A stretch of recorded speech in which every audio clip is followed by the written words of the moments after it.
नमस्कार विद्यार्थी मित्रांनो, आता आपण ल्युकोसाइट्समधली सेकंड टाईप पाहणार आहोत, स्मॉल बी अग्रॅन्युलोसाइट्स. मग तुम्हाला आत्तापर्यंत माहिती आहे 11वीपर्यंत झालेलंच आहे. ज्यावेळी ए येतं तिथं अब्सेंट, म्हणजेच अग्रॅन्युलोसाइट्स, ग्रॅन्युल्स आर अब्सेंट, याच्या नावावरूनच कळते. मग त्यामध्ये first point, it do not contains granular cytoplasm and lobed nucleus is absent. यांच्यामध्ये कसल्याही प्रकारचा ग्रॅन्युलर सायटोप्लाझम नसतो, म्हणजेच in cytoplasm granules are absent. सायटोप्लाझममध्ये ग्रॅन्युल्स अब्सेंट असतात, कण दिसून येत नाहीत, अगदी क्लिअर सायटोप्लाझम प्रेझेंट असतो.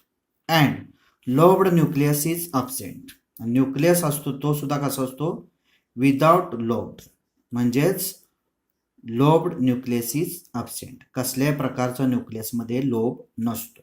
म्हणजे फर्स्ट त्यामध्ये point, it do not contains granular cytoplasm and lobed nucleus is absent. Second point, it includes two types such as. मग ह्यामध्ये परत दोन टाईप आहेत. त्यामध्ये फर्स्ट लिम्फोसाइट्स आणि सेकंड मोनोसाइट्स. मग त्यामध्ये दोन टाईप अग्रॅन्युलोसाइट्समध्ये, म्हणजेच agranulocytes mainly divided into two types, first lymphocytes and second monocytes. मग त्यामध्ये फर्स्ट पहा, लिम्फोसाइट्स. मग लिम्फोसाइट्समध्ये पहिल्यांदा डायग्राम पहा, irregular shape means amoeboid shape. कुणाचा आहे, लिम्फोसाइट्सचा. Why, this is a type of WBC.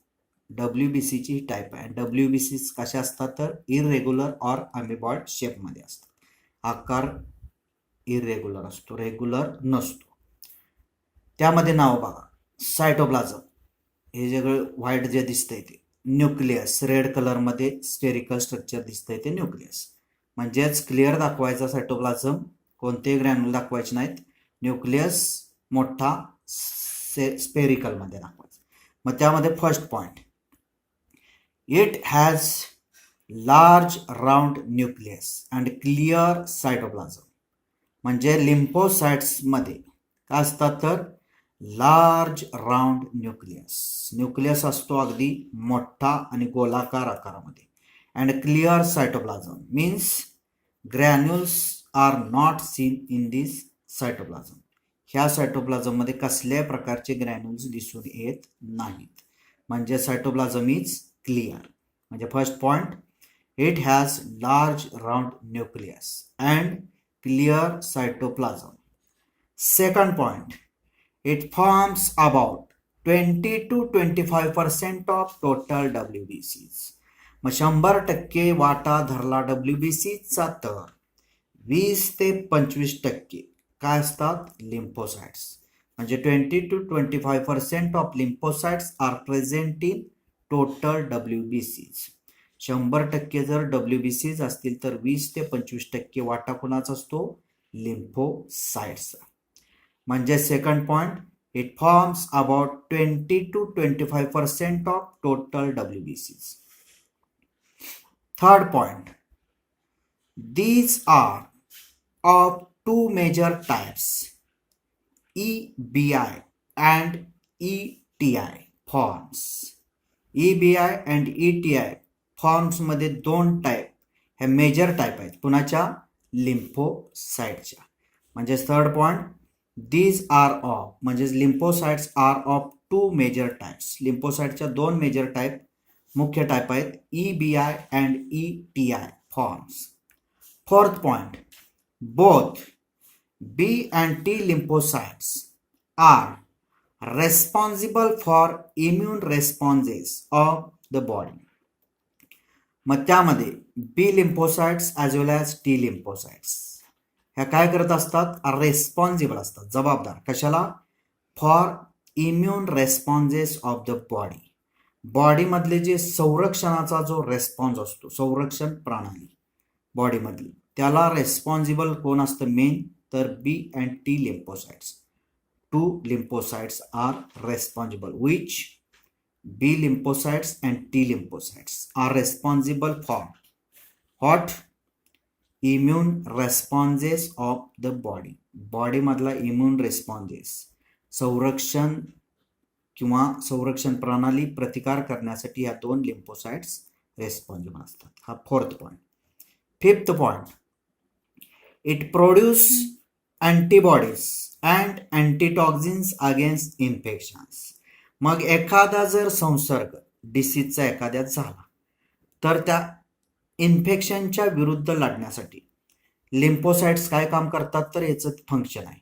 Lymphocytes produce antibodies and antitoxins. Antibodies आणि अँटीटॉक्झिन्स तयार करण्याचं काम लगेच करतात अगेन्स्ट इन्फेक्शन, एखाद्या इन्फेक्शन संसर्गाविरुद्ध किंवा डिसीजच्या संसर्गाविरुद्ध. Fifth point, it produce antibodies and antitoxins against infection. Second type monocytes. त्यामध्ये याची डायग्राम पहा. मग डायग्राममध्ये काय आहे, इरेग्युलर मीन्स अमिबॉइड शेपमध्ये monocyte, white blood cells. Cytoplasm clear आहे. न्यूक्लियस मोठा न्यूक्लियस, लार्ज न्यूक्लियस आहे. मग त्यामध्ये डायग्राम सोपे आहे, क्लिअर दाखवायचा, कोणताही ग्रॅन्युल दाखवायचं नाही सायटोप्लाझममध्ये, आणि न्यूक्लियस दाखवायचा मोठा.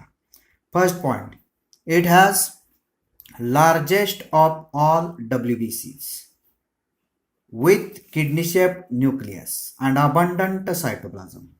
It has WBC जेवढ्या टाईप आहे WBC मधल्या सगळ्यात लार्ज असणारी मोठी असणारी टाईप कोणती असते, मोनोसाइट्स. ही सेल सगळ्यात मोठी असते.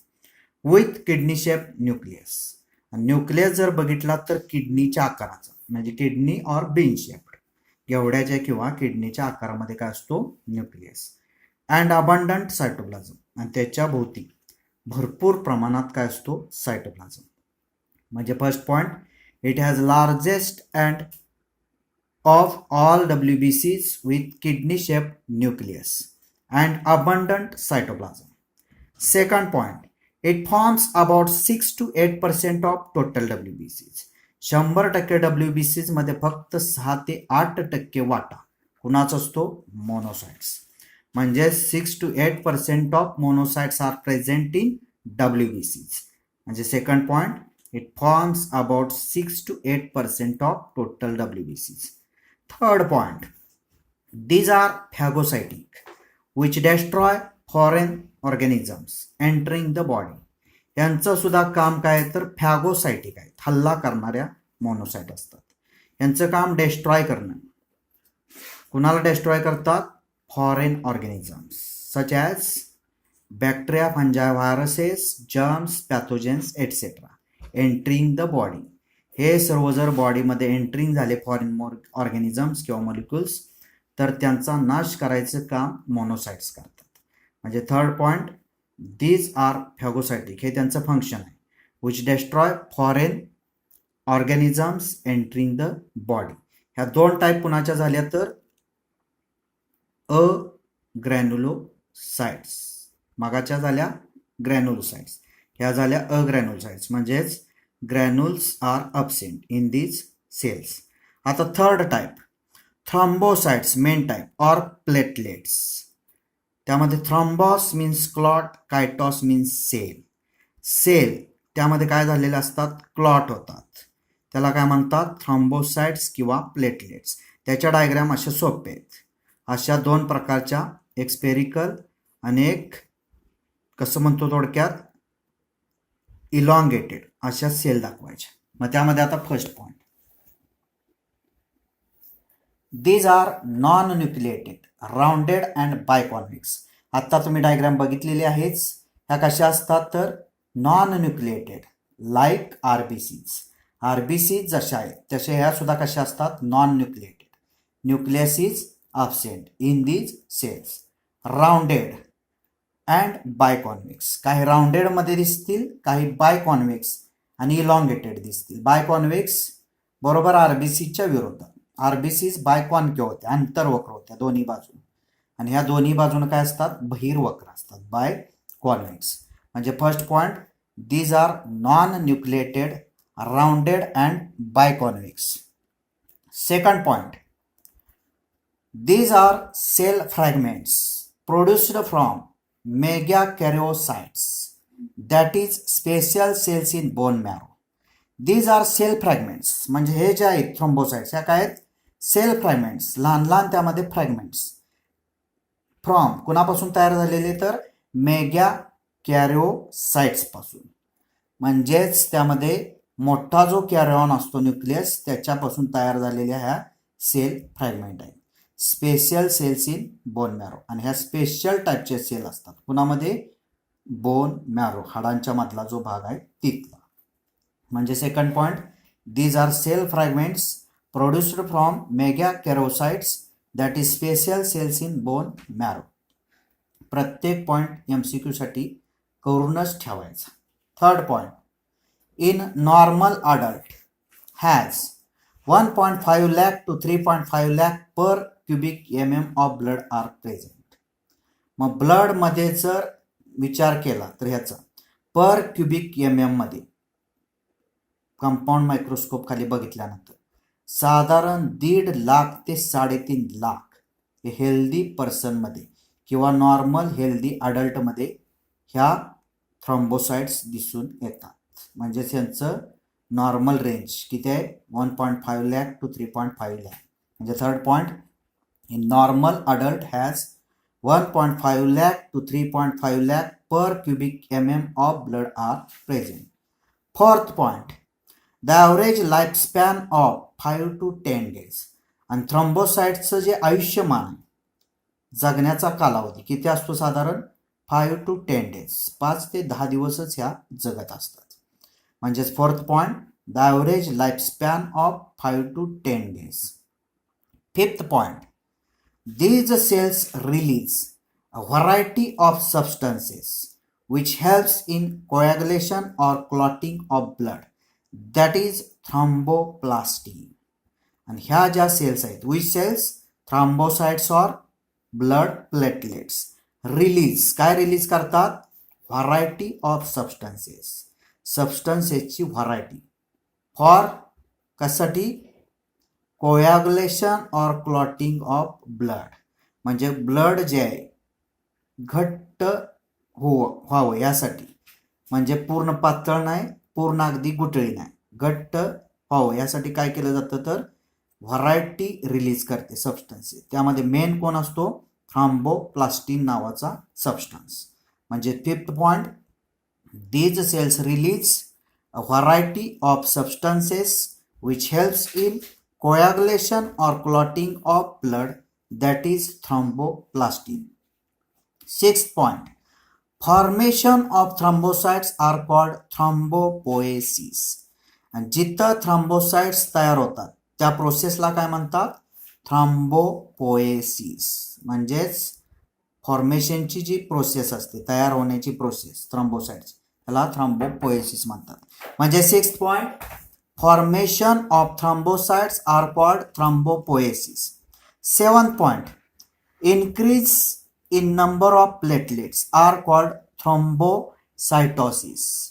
आणि नॉर्मल रेंज जी सांगितली होती 1.5 lakh to 3.5 lakh ह्याच्यापेक्षा जर इन्क्रीज झाला नंबर प्लेटलेट्सचा तर त्याला काय म्हणतात त्यावेळी थ्रॉम्बोसायटोसिस. म्हणजे 7th point increase in number of platelets are called thrombocytosis.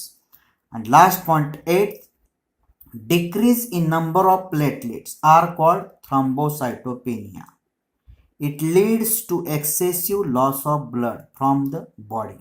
आणि ज्यावेळी नॉर्मल रेंज जे आहे 1.5 lakh to 3.5 lakh ह्याच्यापेक्षा जर ब्लड प्लेटलेट्स कमी झाल्या नंबर डिक्रीज झाला तर त्यावेळी त्याला काय म्हणतात थ्रॉम्बोसायटोपेनिया. लक्षात ठेवायचं हे सगळं MCQ साठी. It leads to excessive loss of blood from the body. म्हणजेच ते जर नंबर डिक्रीज झाला यांचा प्लेटलेटचा तर ते कशात सहभाग घेतं तर excessive loss of blood from the body. म्हणजेच बॉडीमधून जास्तीत जास्त प्रमाणात लॉस होतो कशाचा ब्लडचा. म्हणून शक्यतो डिक्रीज नंबर होऊ देत नाही धोक्यात येतो तो व्यक्ती. म्हणजे 8th point decrease in number of platelets are called thrombocytopenia. It leads to excessive loss of blood from the body. धन्यवाद.